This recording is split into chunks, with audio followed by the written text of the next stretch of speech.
Ladies and gentlemen, we're back. They said we would never be back again. They were wrong. Last week, the Hulk tried to stop me. I punched him out. This week, Superman, I was like, you're a fucking coward. Get out of my way. Face palmed him. Nick, we're officially back again. Yes, we're back again for one of our little bonus episodes where we get a guest on. They teach us something that we don't know. I mean, we're jacks of all trades, but you can't be perfect at everything, can you? You can't. But also I love they teach us something and we're like, we know fucking nothing. Let's be honest. this series could go for 100 years. It could go for 100 years. But I'm very excited about today's episode, Brett. Now, we all know that I used to be famous. I was on community TV around 5 or 6 times. And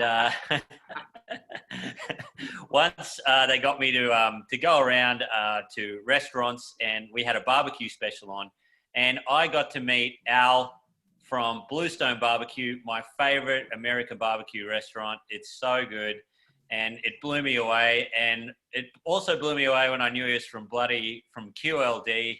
He's a fair dinkum bloke who likes to have a muck around. So would you give it up for Al from Bluestone Barbecue? Yay. Hey. G'day, Al. How's it going, guys? Yeah, good. What beer are you smashing at the moment, champ? Out of date VB. Yeah. Yes. We're both on the bangers, baby. That's the king. Yeah, it tastes like urine, but it's all right. Dude. And honestly, I'm going to be very honest with you, Al. Not often do I allow another man with a better beard than me on this podcast, but fucking hell, this one's gone through the keeper. That is a ripper. That's an Arab beard, and I'm not even Arab. I didn't want to assume because I'd get in trouble, but that's where I thought you were from. But Yeah. Uruguayan, originally. Uruguayan. Yeah, South America. Mate, I went to Uruguay. So beautiful. Really, really cool. Montevideo. I didn't even get to Montevideo. It was that town that you catch the ferry from Argentina to, and Colonia. Colonia. Oh man, one of the most beautiful cities I've been to. So nice. Yeah. Why were you there? What were you doing? Just traveling? Yeah, I was just traveling about. Yeah, it was great. I bloody slept in a hammock for a week, and everyone was partying on the streets. There was some celebration. There's a party every night in Uruguay. They're party animals. Oh man, it was so good. I've known Nick Capper for about 5 years, and you said to him, "What were you doing there?" And every time I speak to this man, he's been to a different country doing something stupid. I would really love someone to follow his life, because every time I listen to this podcast, I'm like, you've been to Uruguay now. You lived in a hammock. Oh, for fuck's sake. There's always... I was in the SAS for a week. I never know what's going on in your life. It's like, what? You've been to Uruguay? All right, cool. Yeah. A random choice of country. Barbecue while you were there? Sorry, mate? Did you eat any barbecue while you were there? Yeah, I couldn't stop. It was just amazing. I'll always dream of going back there. If I ever go on a honeymoon or whatever, I'm going to Uruguay, like just to chill out in the hammocks and eat barbecue every day. I love it. I love it, man, because Brett, now Al's going to give us some tips on barbecue, but Uruguay, Argentina are the kings of barbecue, because they put a little barbecue on your table if you ask for it, and it is amazing. This is what I'm excited about. I think just to keep it warm, man. Now, Al, apparently, so I'm an amateur. I've never barbecued. I mean, I've barbecued in the way that an Australian barbecues, in the sense we turn the gas on, we sink 20 fucking beers, and then whatever happens, happens, right? Yeah. Now, I've recently got in. I've just been interested in how to smoke meat and how to barbecue properly. And we thought we'd get someone, a master chef or whatever the fuck on this thing. So I don't burn the house down. I need your tips, your advice. Tell us your backstory. How do I get this thing going? All right. So first thing, you've got half of it right. You sink the 20 beers whether you're doing it on a gas one or you're doing it on a wood one. So that's the right part. Look, And tick, then tick, you've I got to, reckon I can nail that part so easy. It's not even funny. Yeah. It's the other steps no, I but forget about. in all seriousness, it's got to be fun. You know, like you got to spend so much time there that you got to like just sitting outside doing nothing. So yeah, part of it, a big part of it is beers. Okay, great, mate. All right, I've written that down, and all it says is beers, and I've nailed it. I'm ready to go. Right. Then you've got to essentially get something to cook on. Okay. So you've got to choose what you're going to cook on. And Now, I don't know if Nick has told you. So what I thought and what another mate had told me, and you can say yes or no, whether you agree or disagree. He said a kettle Weber is a good versatile barbecue because you can barbecue on it, but you can also smoke meat on it, and you can also do pizzas. What are your thoughts on that? Yeah, absolutely. And they cost $60. Yeah. So right. you're golden. Yeah. So if it's your first time, I think a Weber is fine. Yeah. And but then again, you can barbecue on the floor as well. You know what I mean? You make a fire on the floor, put the meat next to it, and you've got a barbecue. So that shouldn't be. Yeah, you should never spend a whole bunch of money on a barbecue first up. You got to see if you like. I've already fucked up because I've already pre-ordered a $500 Weber. Where were you a day ago, fucking hell? Jesus Christ! Cost me fucking $80 for a kettle Weber.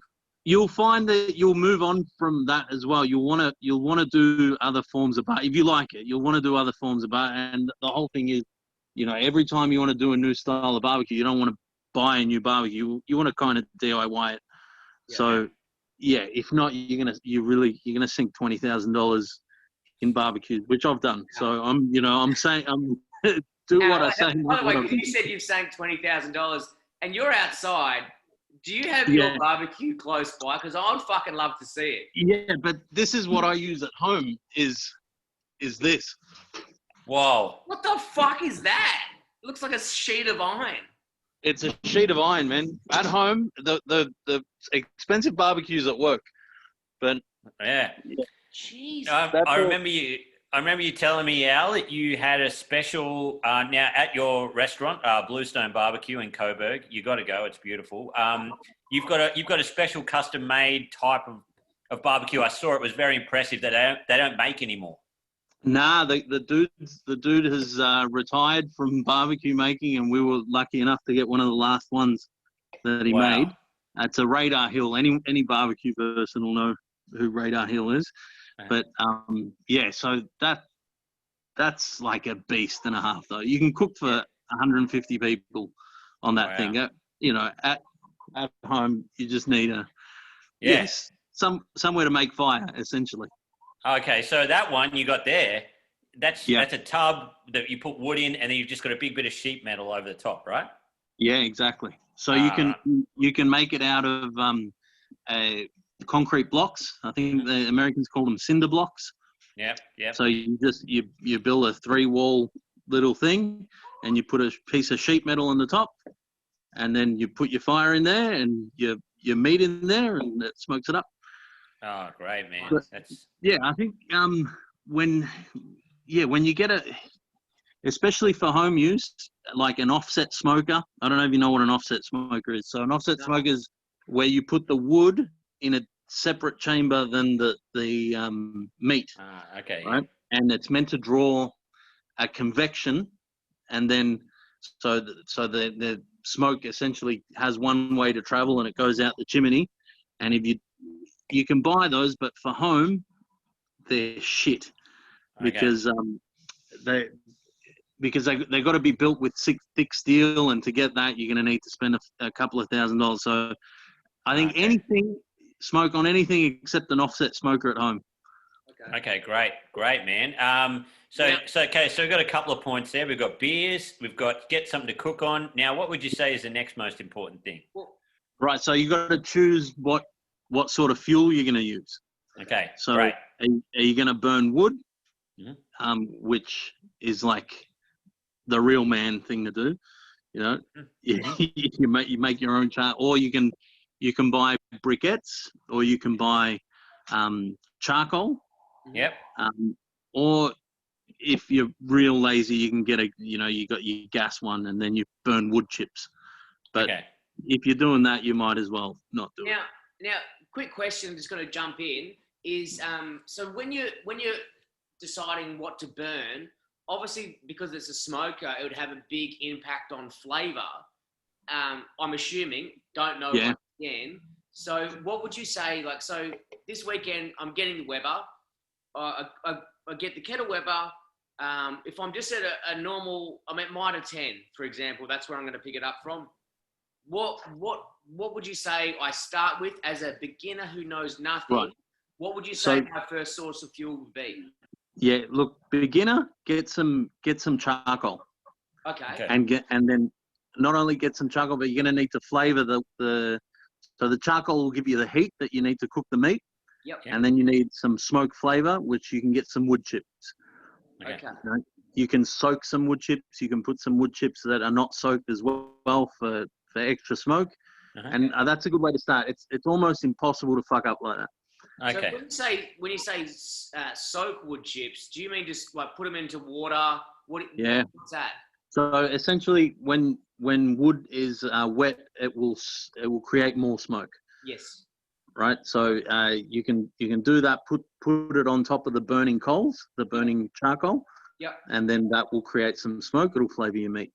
Okay. And then if you go to like even Bunnings now stocks like all different types of wood chips, and you can play around with flavors. You can mix wood and sort of get different flavors, and yeah, it's a literal trial and error thing to see what you like in terms of which wood to use. And once again, coming from amateur area, whatever. So I buy the Kettle Weber, I get my coals ready to go, I pre-soak my wood.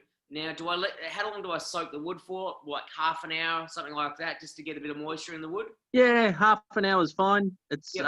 Half an hour is fine. Some people do it overnight. I find that if half an hour is more than enough, just to get it wet, create some thing. The other important thing is to choose your charcoal. Briquettes. Charcoal comes in a few different forms. Briquettes, I find will leave a briquette flavour, Okay. and that's not particularly nice. Okay, so there's different types of charcoal, and they give off different types of flavors. So because knowing nothing, once again, I got to pick this stuff up. So what do you reckon? An amateur goes into a hardware shop, picks up charcoal. What do you reckon we should get? Right. So hardwood charcoal. So probably in Australia we get red gum charcoal. Nice. Right. So yeah. So if you want to all right. So let's make this as easy as possible. Weber. Yep.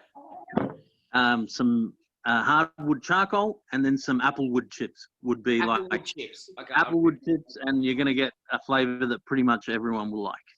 Oh, that's great, man. Because I remember when I went to your restaurant, and you had the applewood chicken, and that was just so amazing. It tasted so good. So we've got fruit trees in our yard.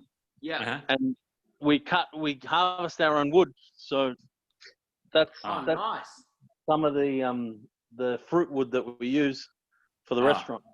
It was absolutely delicious, man. It really made it, because chickens, it's pretty versatile. You're like, it's not very often you have chicken and you go, whoa, that is amazing chicken.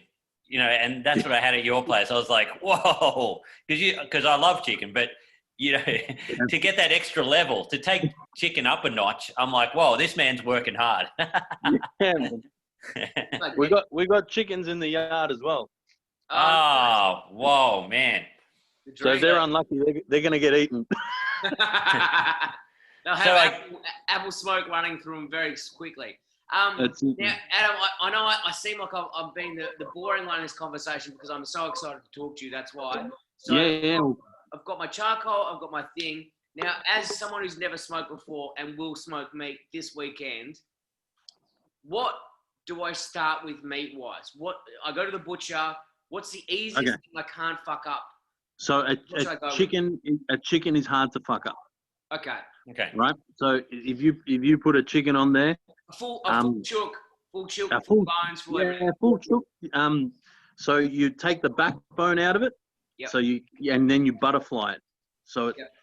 so it's out like that. Yeah, Yeah. I know how to butterfly. Yep. Okay. Yeah. So, So do that with the you- chook over the smoker. Now. Yeah. So when you say a chook's a really good thing to do because you don't have to commit a lot of time. I think within 2 hours, 2 or 3 hours, you can smoke a chook. If Okay. you're gonna choose a piece of beef, you might be out there for 12 hours. Sort of Okay. thing, Ah. right? So once you've set up, you've got your barbecue, you've chosen your charcoal, and Yep. you've got some wood chips. You've soaked your wood chips. You've butterflied your chicken. Mhm. Then you've got to set up your barbecue, right? So the whole point of smoking is that you're not cooking directly on the coals, Yep. right? So if you're doing that, you're doing something totally different. So you're setting up your Weber where your coals are. It's called indirect heat, so they're away from the chook. Yep. Right. So you got to either do it on one side, or you can do a circle of the charcoal and put the chook in the middle. Does that make sense? Yep. Yes. Yeah. So Okay. the charcoal will go all the way on the outside, leaving a hole in the middle, and then I put the chook on like a grill thing on top of that to keep the heat away. Yeah, that's the one. Okay.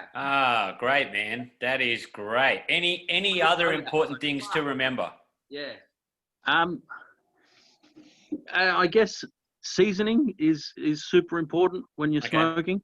So you can either choose to buy like a commercial season, or I think you're going to go to the trouble of smoking and doing all that stuff. You might as well just salt the chicken. You know what I mean? So Okay. just season heavily, as in like salt heavily the chicken, and maybe some pepper, a little bit of lemon at the end, and that's it.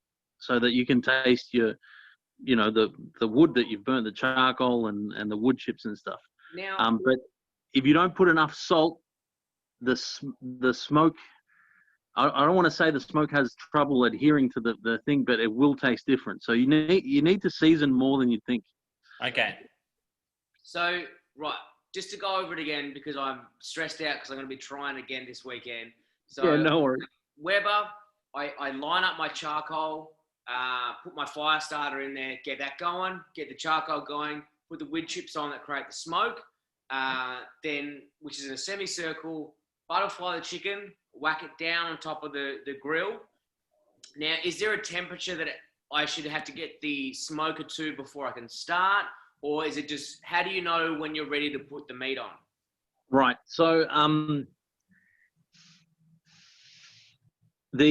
guess you're aiming for about, I don't know, in Celsius. I've got to talk in Fahrenheit because everything's in Fahrenheit, so people can do the conversion. So you're aiming for about 200, 225 Fahrenheit. Fahrenheit. Right, as a temperature.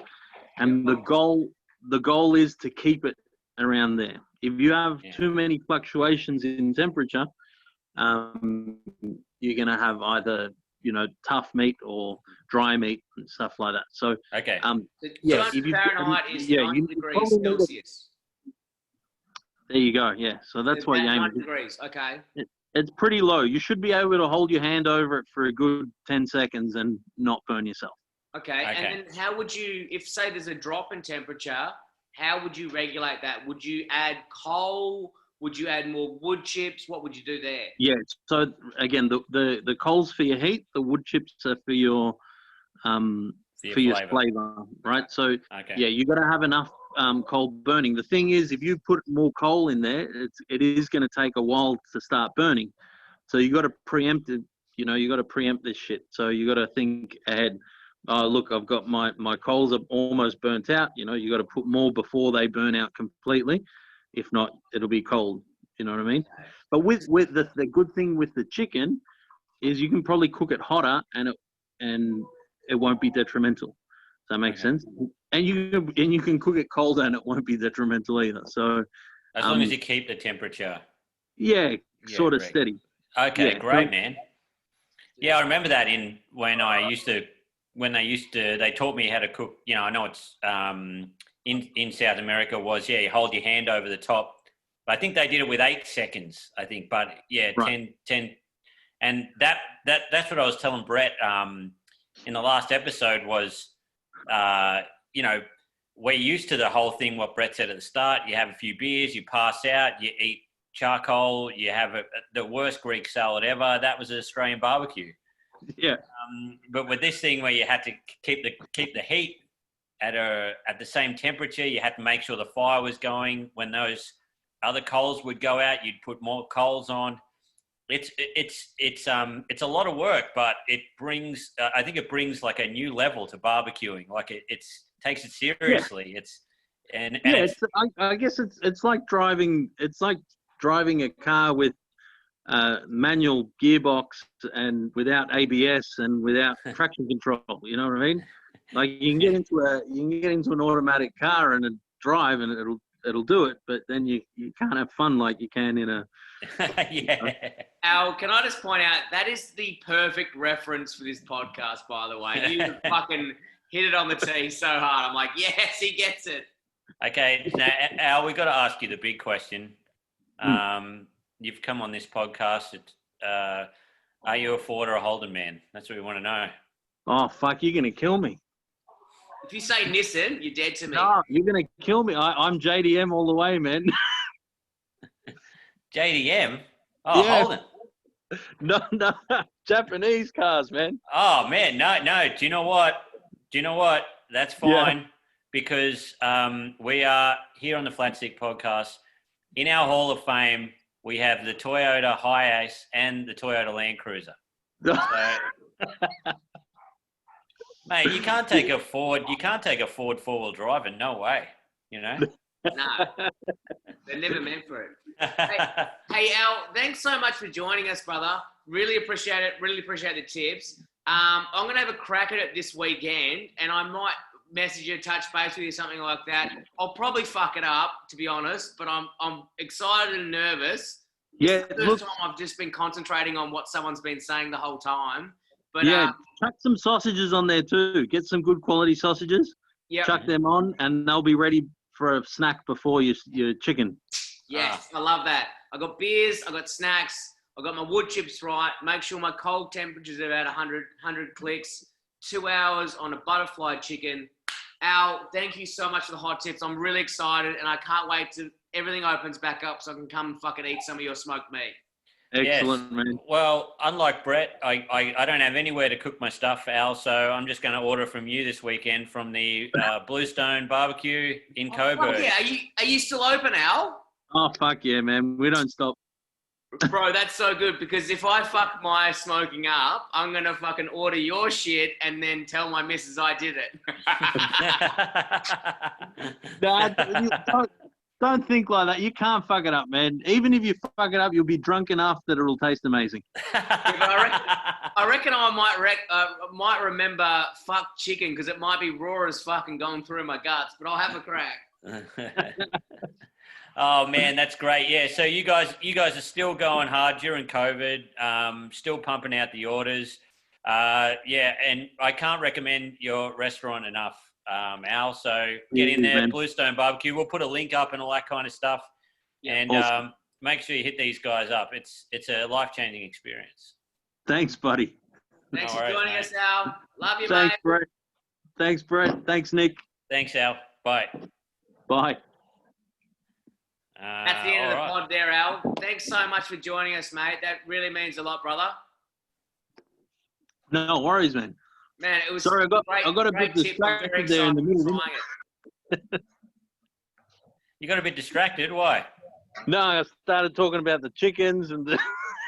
No. That's Love all all right. that. That's great. Great. It's perfect, man. It's pretty chill what we do. good. Hopefully,